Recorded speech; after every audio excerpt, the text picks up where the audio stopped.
এমন যদি হয় মাননীয় স্পিকার, সালিশ মানি কিন্তু তাল গাছটি আমার, এরকম হলে তো হবে না। আমাদের সরকার তার নির্বাচনী ইস্তেহারে 31 দফা দিয়েছিল এবং জুলাইকে ধারণ করার মাধ্যমেই এই বাজেট পরিপূর্ণতা ফুটে উঠবে বলে আমি বিশ্বাস করি।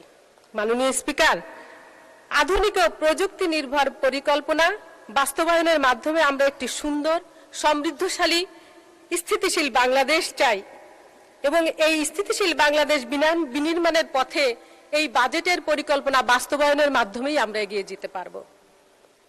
প্রথমত শিক্ষা, কৃষি, শিল্প, স্বাস্থ্য, শিশু কল্যাণ, সামাজিক নিরাপত্তা, নারীর ক্ষমতায়ন, এমন কোনো খাত নেই যেখানে আমাদের সরকার বরাদ্দ দেননি। রেইনবো অ্যাক্রোপ্লাস্টে অ্যাক্রিলিক এমালশন থাকায় মুছে ফেলা যায় যে কোনো দাগ সহজেই। Rainbow paints, colour of joy. এমন যদি হয় মাননীয় স্পিকার, সালিশ মানি